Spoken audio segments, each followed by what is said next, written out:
حضور نے ایک شخص سے مسافہ فرمایا اور آپ نے دیکھا کہ اس کے ہاتھ میں نشانات ہیں، اس کے ہاتھ میں کٹے پڑے ہوئے ہیں۔ حضور نے اس کے ہاتھ کو پکڑ لیا اور پکڑ کے فرمایا، اے نوجوان، تیرا نام کیا ہے؟ اس نے کہا میرا نام سعد انصاری ہے۔ حضور نے فرمایا تیرے ہاتھوں پہ نشان کیسے ہیں؟ تو اس نے کہا میں پتھروں پہ پھوڑا چلاتا ہوں، یعنی پتھر توڑ کر مزدوری کماتا ہوں اور اپنے بچوں کا پیٹ پالتا ہوں۔ تو میرے رسول نے فرمایا دنیا کے لوگوں سب سے بہتر کمائی اسی مزدور کی ہے، اور یہ کہہ کر میرے پیغمبر نے اس مزدور کا ہاتھ چوم لیا۔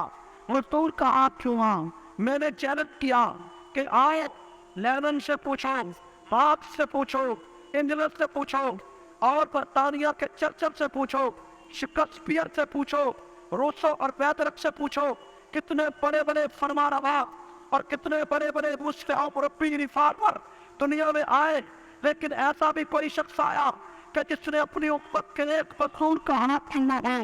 او پیغمبر جو معراج کی رات عرش پہ پہنچا، او پیغمبر جس کے دروازے پر ایک لڑکی قید کر کے لائی گئی، قیدی عورتیں آئیں، قیدی مرد آئے، اس کے دروازے پر ایک لڑکی قید کر کے لائی گئی، تو میرے رسول نے فرمایا بلال یہ میری نبوت والی چادر اس لڑکی کے چہرے پہ ڈال دے۔ تو بلال نے فرمایا اے اللہ کے رسول یہ تو کافر کی بیٹی ہے۔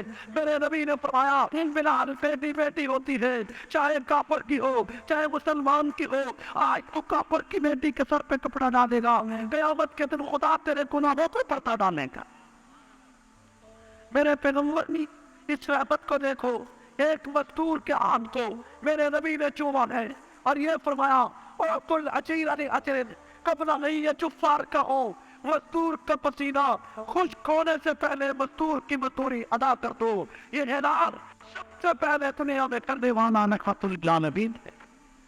میرا پیغمبر عورتوں کے لیے بھی رحمت ہے اور نوروں کے لیے بھی رحمت ہے، محنت کشوں کے لیے بھی رحمت ہے، یتیموں کے لیے بھی رحمت ہے،